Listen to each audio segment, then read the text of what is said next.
Hey guys, thank you so much for tuning in to episode 18 of the Dan Gheesling podcast. Today in the podcast, we're going to update you on what's been going on, specifically how the merch sale went from beginning to end, what it took from everything from sourcing to sampling to produce, everything. We're going to go through the whole process, and because I think there was a lot to learn along the way. In addition to that, we're going to talk about some YouTube updates and dialing back in.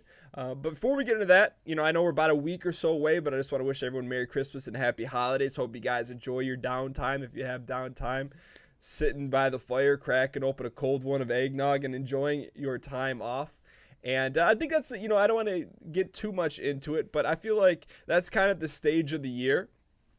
And I know some people say, well, now's the time to double down because people are taking a break. But, I think, in particular from what I do on this end of things in terms of streaming and producing videos and things of that nature, I'm not a big guy that takes any time off. And so one of the things I'm going to be in the next 10 days or so trying to make an effort, I'm going to make an effort to schedule a day or two off and really like completely unplug and do it. And that's the interesting thing is that because I do what I enjoy, it's when you take a day off, it's not like you don't dread going back the next day or anything like that. It's kind of like there's like a high miss factor. I'm not sure if that makes sense or not, but that's how I feel about it. So anyways, that being said, I want to jump in to the merch sale and from start to finish in terms of why I did it and then take it from there. So I started to I've never been a big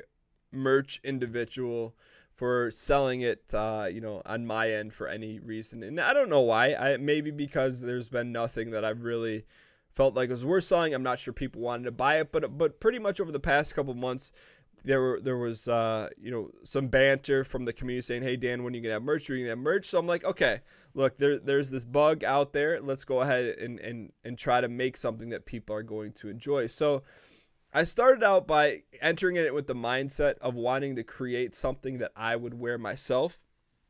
And at the end of this, after we're talking about the whole process of it, I feel like there was a huge mistake made, and that's a large part of it. But anyways, so I decided on, I didn't want right off the bat, this is coming from my end, I didn't want to make something with myself on it or a self brand, which actually brings up a couple holes in the armor that we're going to talk about. So I knew I didn't want to have like my face or something on it because that's not something I would wear.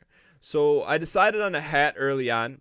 So the first thing I did was I looked at all of the apparel provider companies that do hats, and they all pretty much had the same thing. They either had like a really bubble like snapback hat or a dad hat. There was nothing really in between, and I kind of wear the in-between stuff. And so right away I'm like, okay, well, since I wouldn't wear one of these, I'm going to have to source this thing myself, meaning that it's going beyond just uploading a design and then hitting the sell button, right? So now you're talking about you have to find the hat and then find someone to manufacture the hat and then find a way to sell the hat. So what I did right away is I probably spent a couple hours online looking at different companies, or I don't know if they're third parties, but apparel companies that just sold hats in wholesale. So I looked at a couple different brands, a wide ranging brands. I probably ordered somewhere between 7 and 10 sample hats because you don't know how something's going to fit. You don't know what a hat's going to look like until you go and actually try it on. And some of these hats that I sampled were from companies that I'd never worn before or had even never heard of. So I ordered about 10 samples and decided on one, and I wore that hat just by itself with no branding for about a month on the show. It was a New Era like mesh type cap to see if I'd like it. I ended up really liking it after about a month of actually using it myself. Then I said, okay, what are we going to put on this hat? And so with the completion of Dark Souls 2 really close at hand, I wanted to put the character that we created in Dark Souls 2, variation of it to avoid any copyright or use issues. I had reached out to the designer, said, hey, make this make a silhouette of the character, and we'll put it on the hat. He made the silhouette of the character. I felt like it was a little too plain. It kind of looked like almost like the Michael Jordan Jumpman logo. So I changed a little bit, add some text on the bottom and say, okay, good. We got the logo. We got the hat. What's next? So the next thing what I need to do was I had to find someone who had the hat that I liked, which was the New Era Tech Mesh hat. And what I thought it was going to have to do is I thought I was going to have to buy the hats, then have them take them somewhere locally and have them embroidered. For whatever reason, I've stumbled upon it, but luckily I was able to find a place that had a large amount of the Tech Mesh hats and could embroider and then ship them direct. So it really cut a step out in the whole process for me. So once we did that, then I didn't get a sample made, which in hindsight, I was happy with how the product turned out. I would have made the logo a little bit smaller in hindsight, but at the same time, you know, I figured the first time I was going to do it wasn't going to be perfect. So had the hats designed, and then I had to make a decision. How many do you order? I don't know. You know, like this is a situation where you buy them all up front and then you put them up for sale. And so I wanted to order an amount that I thought would potentially sell out, but enough to make it, you know, where if someone wanted one, they could have one. So I ended up ordering 50 hats, 20, and then I had another wrinkle into it. And this is just, you know, I'm glad we did this because this was a lot of work, but a lot of learning versus like if we went to one of those sites, we uploaded a design, you don't have to do any of that stuff. You don't have to sample items. You don't have to find them. You don't have to pick out sizes for the hat. They make it really, really easy. And I could see why now. So now I decided we ordered 25 each size, put in the order. About a week later, the hats come in. Excellent. Now that I have the hat in hand, I could show it off and sell it. Before that, however, we had to set up some sort of online storefront to do it. And I looked at a couple. There's some free options, but really the most common one is Spotify. And Spotify gives you two options. You get their full access suite for $30 a month. And you get all the features, or I had to dig a little bit. They have like a really light version at $9 a month. Now, given the fact I'm not going to be selling any additional merch or any stuff like that anytime in the near future, especially not homegrown inside, I'm like, look, I'm not paying $30 a month to use Shopify for 2 weeks. So we did the $9 version of Shopify. And when you do that, you have to host it on your own site. You have to set it up as a plugin, and you don't get the full suite. So go ahead, set up the pricing, plug it into my back-end site. So if you went to dangheesling.tv/Surso, you'd be able to buy the hat. So now that that's all set up, ready to go, have everything actually in my office, in my studio, we're almost home. A couple steps I left out. You know, you got to talk about shipping these things out. And so I had no idea what was involved in that. And so, you know, I spent probably about an hour or so, and I saw a really good YouTube video on the perfect size box that you needed to get to ship a hat. So I went ahead and I forget the name of the wholesale provider, but so then I ordered, you know, 50 boxes. So now everything's set, everything's ready to go. The website's set, the boxes are in. I think the way it worked out, hats came in. Then I set up Shopify. Then I'd ordered the boxes. And before the boxes came in, then we did the first sale. So then I had to go to myself, okay, how much do I want to push this, right? Because I didn't want to blast it on every social media channel. I didn't want to spam people with it because it's almost like the way the product was. It was designed for a character in a game that you probably only would have bought had you watched the show or watched the VODs.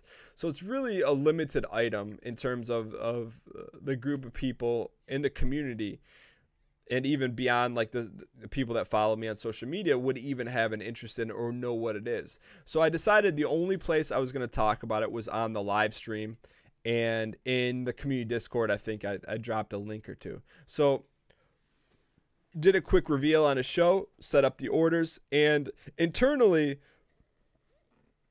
I went into this. I didn't want to have any expectations. You know, like, yeah, you had to buy all the product up front, do all this work, but I'm like, I don't want to have any expectations, you know, but as much as I told myself that, I couldn't shake it. I'm like, hey, look, you know, anything less than selling all these, you know, really, it was a failure internally. That's how I looked at it. And it's not the way I would choose to look at it, or I would recommend someone look at it. And I tried to shake it, but I had expectations, you know, and I feel like in most things that I do, I don't have expectations, but I don't know if because it was about all the the extra work I put into it, you know, the really where I thought I was coming from with this, meaning that I really put a lot of time and effort into making something of quality, as opposed to, I don't want to say taking the easy route, but definitely taking the route that required a heck of a lot less work, which would have been to go onto one of those, yeah, those apparel sites where all the work's done for you, all the shipping's done for you, et cetera, et cetera. But I went in with the expectation, like, okay, 25 hats, or excuse me, 50 hats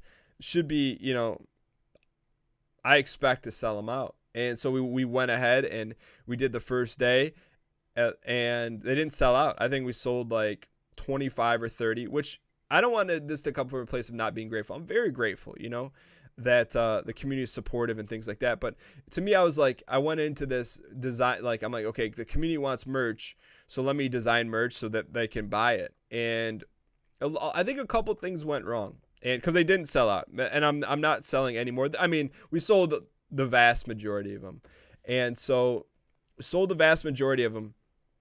But definitely, you know, I wouldn't call it a failure, but definitely something I learned from. And let me I want to finish up the rest of the kind of the supply chain before we get into what went right, what went wrong. So go ahead. We set up the sale page during the live stream. I think crashed the site because so many people went to it, and my website, I don't think it handled that many people at a time. So then we had to come up with a secondary link on the live show to go to Spotify, the one-off Spotify site for people to buy. So they bought it. So now we have these orders sitting in here, and it probably took me about a week to fulfill them, because I wanted to give about a week for everyone, you know, to have a chance to buy them, because after I had everyone process their orders, everyone buy their orders, I'm like, hey, you know, some people may want these signed. So then what I did is I went into Google Documents, set up a quick form that said, hey, input your order number if you want your hat signed, what you want it to say. So I emailed all the people that ordered hats and reached out to them in Discord and say, hey, if you want this signed, let's do it. Boom. So we have all the information at this point. So we have the hats, people that bought them, and if they want it signed. So at that point, the orders were fulfilled. What that means is the hats, shipping labels were printed, and the boxes were created and folded, and the number of hats were placed into each box. So if Jimmy ordered 2 hats were in. There was a piece of paper on there that said, Dan signed these. And I'm lucky I had some help fulfilling the orders. So I physically didn't have to do, you know, create the boxes and fulfill the orders. But I did review all that stuff. So, you know, that definitely helped, but it was still a lot of work just to get this one thing out there. And at the end of the day, we got them mailed out, I think a week ago or so on Friday. So it took probably about 7 to 10 days to process, just because I wanted to do them all at once and then shut the sale down. I didn't want to have to be like trickling in, you know, doing onesie, twosie orders. So we did them all at once, shipped them out. Also, I put a little something special in each of the orders that people won't expect, because that's what I like to do. You know, I always like to just do a little bit something more than people expect without talking about it. Meaning, like, we went to sell the hats, I didn't say, hey, if you order it, there's gonna be something special inside. I just like to do it so and have people have their genuine interest. So if you ordered a hat and you're listening to this and you didn't get it yet, there's something a little in there for you. But anyways,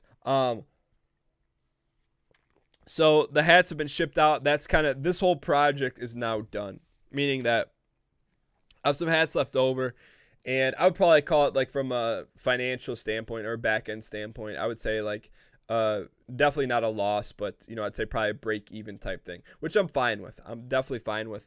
But in terms of a learning experience, it was a great learning experience. I learned a lot about the whole process. I'm glad I went through it all, in terms of everything from setting up Spotify, trying to design something I think people would like, sourcing something, because I learned a bunch of things. The number one thing I learned is that I never will ever do that again.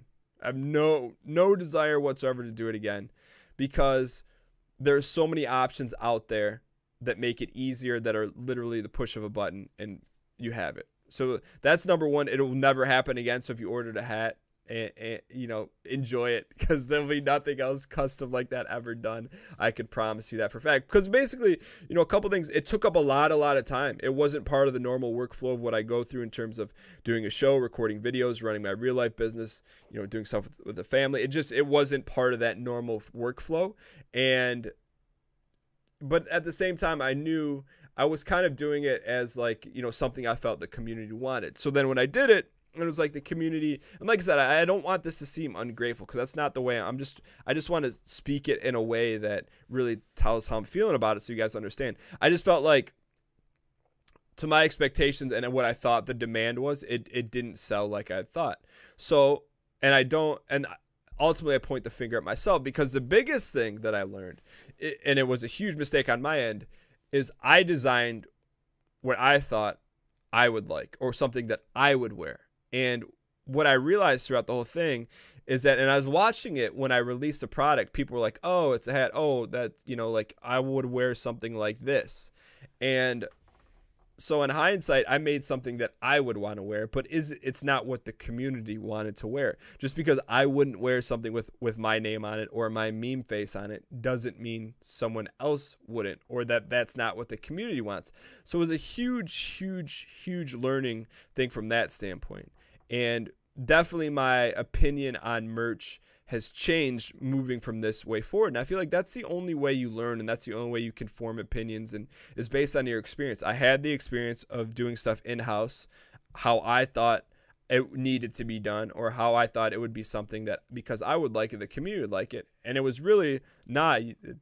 That's not how it is. It's just because you don't like it doesn't mean the community like it. So in the future, and it won't be anytime soon, but I'll do some merch in the future, but it'll be completely different. It will be the 180 inverse of this. It's going to be, number one, I'll probably have the community vote on a couple designs, and then take it from there and put it onto a site where people can just order it direct from one of those sites, like an apparel site, and just, because I think that's what people want. And I get it now. And going into this, I think I was a little naive. I looked at some other streamer sites that use that stuff, the Teesprings and all those kind of sites, and I didn't get it, but I get it now, because it's just to add that into the workflow and then have it not work, which is essentially, I don't want to say that it didn't work, but have it not do what you think it would do through your own fault. It's like, okay, well, this is a learning experience this will never happen again. But at the same time, like, I think the people that ordered the hats are going to be really fired up about them. I'm fired up for them too. And I like the hat, and I'll wear it on. That's the other thing too. I'm going to wear it on the show. I'll continue wearing the show, but I think for special occasions, because it was weird. This thing kind of popped up in my head where it's like, okay, now is there this odd pressure to wear this hat every time? I'm saying now that the sale's over, I'm like, no, I'm not going to do that, because that's not genuine. I'm not going to wear it every day, but I'll wear it sometimes on the show and kind of take it from there. But bottom line, the big things I learned from it, it was a ton of work to do something in-house. I learned a lot in the sales process. I learned a lot in the fulfillment process. I learned a huge amount about the value of those sites that do everything for you. Sure, you may sacrifice a little bit of quality, but I can't imagine the quality is going to be that drastic. So I'll never, say, you never say never, but I won't be able to do this quality of a hat on one of those sites, and that's okay. Maybe I just don't do a hat. And really, the bottom line, the walk away thing from this is that I'm never going to do what I think the community wants in this realm, which is unlike, I guess it's not unlike any other part of it, but really I'm just going to lean heavily on the community, say, here's the 3 things, you vote whichever one gets the most votes, we're going to make, and take it from there.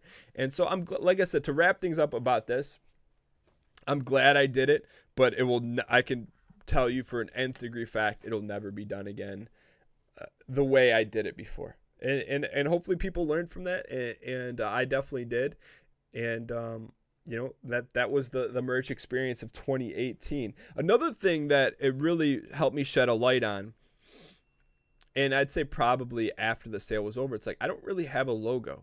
And for all this content that I put out, whether it's on Twitch or YouTube, there's not really one central physical branding piece that I have. And I think I have pieces of them, but I've never really taken the time to sit down with a professional designer or professional individual who does logos and get one and get one design that fits the feel of the community. And I feel like that's the next step for what I'm going to do in this realm of things, really from a branding standpoint across the board, is is hire a logo designer and really get one together. And then, of course, taking it one step further, I'm not going to have the final say in it. I'll present it to the community and ask them, which one do you guys like best, and take it from there. And but I think that's pretty important moving forward, because I'm putting all this content, and there's the uniformity in it is how I approach the content, and you'll know what to expect, but there's really no physical branding to it. So I'm excited. That's like the next brick in that project going on, and there's no huge rush to do that, but it's definitely on my checklist. And that's something, that I feel like maybe been in the back of my head, but now after going through this whole merch process, it's definitely moved to the forefront in terms of things that have been neglected that need to be done, especially for long term, right? Because things are going to ebb and flow, but I feel like that is something that's going to be really important. If I'm going to be doing this for the next 5 to 10 years, to not have a congruent imagery across it is not, I know, is from a business standpoint, is not wise. Even for my real life business that I run, I would never do that. So I don't know why I treat it differently on this side of things. Outside of that wraps up the merchandising and branding stuff going on. There was I had about a week or so since after the Deadly Slob interview. And if you missed the Deadly Slob interview last week, it was a really, really good one. And there was an additional episode put up on the podcast feed last week about him auditing my YouTube channel. And so the second channel has been going really, really well in terms of growth and in terms of views, and in terms of, how much I've trusted Zaid to just take the reins. And he's been doing a great job of it. And, and we wrapped up Dark Souls 2 on the live stream. And so with all this kind of stuff coming to an end, it's at like the end of the year. It's like perfect timing. So now that the single player game is finished up on the stream, it means it's going to end up on the second YouTube channel, which means that's all kind of winding down. So right now there's a hole in the schedule. And so I told people for the next week or so to expect some potpourri during the live show, meaning that normally we play Tarkov, Dark Souls, Tarkov, Dark Souls, Tarkov, Dark Souls. Now it's like we've changed up a lot. It's Tarkov and something, Tarkov and something. And this past Friday, we went Slay the Spire and then Tarkov and then did a Twitch bounty. So it's really kind of like I don't want to call it a testing phase, but just it's having not being bound to one single player game right now. I'm not in a huge rush to jump into another 30 to 40 hour game, because it allows us some flexibility to try some new things out. And last Friday, it's the first time, I can't even tell you in how long, in the history of the show, where we started the show not with Tarkov. I know people are going to come in and say, where's the Tarkov? And say, hey, it's going to be at the end of the show. And it went really well. It was kind of like, normally the show starts out super frantic and hectic with Tarkov, because that's the nature of the game. Whereas playing Slay the Spire before Tarkov is like a slow, gradual buildup to, hectic and fanaticness of Tarkov. And I kind of like that. And I think people enjoyed it too. There were some new people watching. There were a couple wrenches in chat that I mean, basically when you play a different game, it's going to bring in a different audience, while also giving you the opportunity to have the audience stick around for what you normally play. So Tarkov's not going anywhere, but I was just pleasantly surprised. Like, the decision to play Slay the Spire on the front end of the show on Friday was like a 10-minute before the show decision. And I always feel like when stuff like that, when you're testing different stuff, you never know what's going to work. And I felt like it worked really well. It's a nice community banter game where I have a lot of time to interact with the community because it's not a frantic pace. It was just a really, really nice change of pace, and I really enjoyed it. And I think the community enjoyed it. And there were a bunch of new people watching it because it was a different game as opposed to just Tarkov, Dark Souls. So that's been going really well. And I just can't reiterate how Slay the Spire was such a unique fit. And it ties back in, this is where I was going to tie things back in with Deadly Slob. One of the things that Deadly Slob resonated, probably the thing that resonated the most, when I asked him out on my YouTube channel, he's like, hey, just don't worry about the views. Just stay consistent and don't worry about the views. And I definitely got to a point where I was worrying about the views, meaning like, oh, this video didn't get 1,000 views within the first 36 hours like these other videos. Okay, that people don't want to see that game. And I don't feel like I'm even at that point in the YouTube channel where I can even make that decision so early on, because we're still in a really early stage of our YouTube growth. And so that's just been really resonating. But it also resonated with me to say, hey, Dan, well, you should be playing stuff that you really, really enjoy on the channel, and I really enjoy Tarkov, and I've been really enjoying Slay the Spire, and I really enjoy roguelike games, and I've always posted like a couple roguelike games a couple days in a row, see that they don't do as well as Tarkov, and stop posting them, where in actuality, like, I need to be posting those more consistently and not worried about the views, because that's the kind of games that I really get fired up to play. And and the same thing with Escape from Tarkov. And it's funny because in the past 2 weeks, I've been posting a lot more Star Citizen, which I don't necessarily love right now, in an honest fashion. Like, it's cool to check in on the game, see how much it's grown, but I don't want to play it every day because there's not that much to do and it's not that fun. Could I do something like 1 to 3 videos a week? 100%. And would that be fun? Yes. But I don't want to do 7 days of that video a week because it's just not fun for me. And sometimes, like, you have to draw a line, right? Because I know if I did 7 videos of Star Citizen every single morning, people would love that. There'd be a ton of views on it. But I just don't feel like that's the right move, and it may be the right move to have it, super strong growth on the channel. But that's not what I want to do long term, at least not right now in the state of the Star Citizen game. Like, I think long term, could I see myself doing that? Yeah, when Star Citizen is finished. But it's such a unique place right now because there's not a lot of people making Star Citizen content, so there's that opportunity to do that. But I just feel like doing that right now, like, I thought I may have overstated too, because when I first started playing Star Citizen again, everything was so new, but there's still, some of the same problems, which is fine because it's an early access game. I think the finished product of Star Citizen I'll love, and it will cross that bridge when we get there. But in the meantime, like, if there's games like Tarkov and Slay the Spire and roguelikes that I want to play, I don't want to not play those on the channel if there's people that want to watch it just to kind of grind out views. And I feel like that's such a weird position to be in, because I know a lot of people, and I'm very fortunate, a lot of people be super grateful, be like, Dan, why don't you just make those videos and shut up so you can grow the channel for Star Citizen? Because I know there's a lot of people that work hard out there to grow Star Citizen channels. And then and I look at that, I'm like, okay, well, how did Star Citizen get so big on the channel? It's very simple.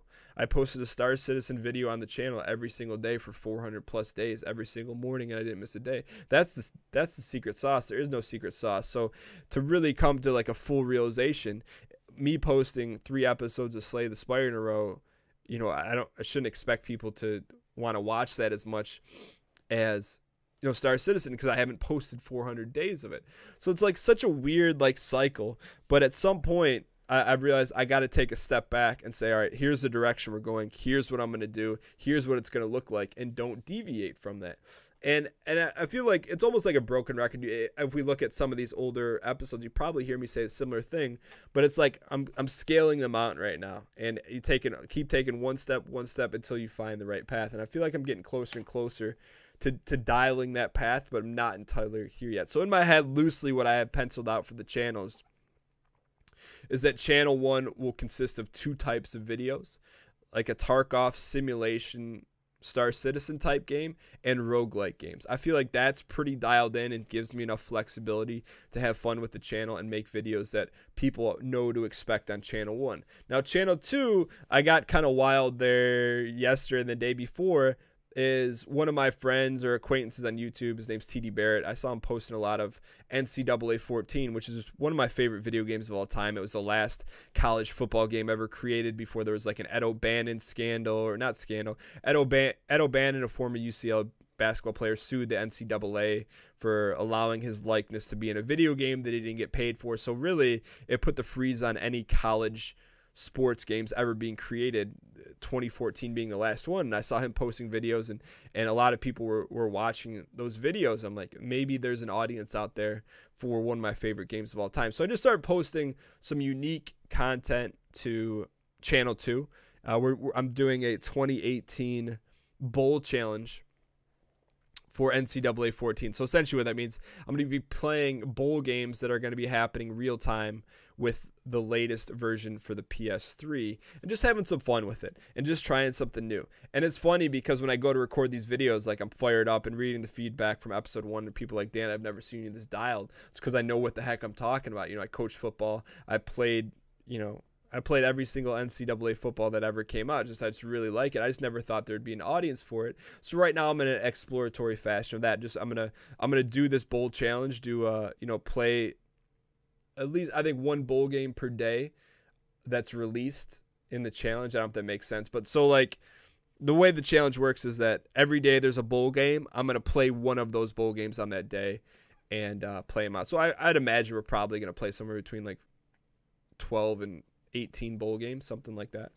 But it's going really well, and I think people are enjoying it because it's different content, and especially for the second YouTube channel. So the second YouTube channel, the way that's kind of penciled in right now is NCAA/sports and VODs from the Twitch channel. So I'm not to the point where I'm locking in a schedule, but I'm pretty close to making a video on both channels saying, hey, look, Mondays, Wednesdays, and Fridays on channel 1, expect this. Tuesday, Thursdays, channel 1, expect this. I'm not there yet, but I'm getting really close, and I feel like once I decide that direction, and I feel like the longer I wait to make that decision, the worse off it gets.